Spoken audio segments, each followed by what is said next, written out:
My question is, if you were investing a small sum today, which approach would you use? Well, I would use the approach that I think I'm using now of trying to search out businesses that where I think they're selling at the lowest price relative to the discounted cash they would produce in the future. But if I were working with a small amount of money, the universe would be huge compared to the universe of possible ideas I work with now. You mentioned that 56 to 69 was the best period. Actually, my best period was before that. It was from right after I met Ben Graham in early 1951. But from the end of 1950 through the next 10 years, actually returns averaged about 50% a year. And I think they were 37 points better than the Dow per year, something like that. But that I was working with a tiny, tiny, tiny amount of money. And so I would pour through volumes of businesses, and I would find one or two that I could put $10,000 into or $15,000 into that were just ridiculous. They were ridiculously cheap. And obviously, as the money increased, the universe of possible ideas started shrinking dramatically.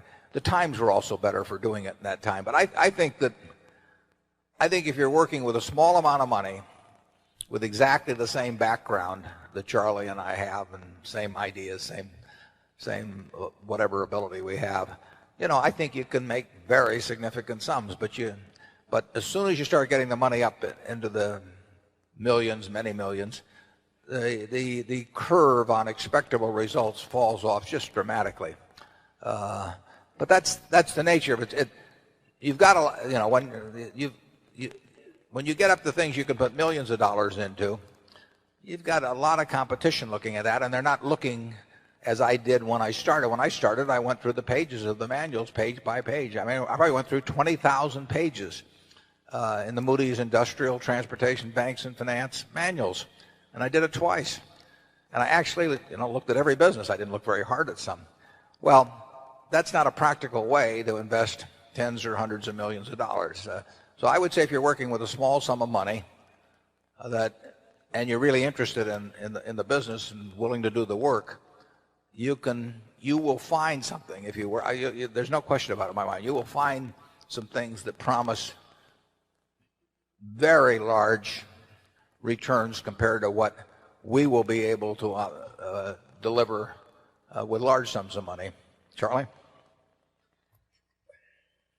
Well, yeah, I think that's right. A brilliant man who can't get any money from other people and is working with a very small sum probably should work in very obscure stocks, searching out unusual, mispriced opportunities. But, that's such a small world. It may be a way for one person to come up, but it's a long slog.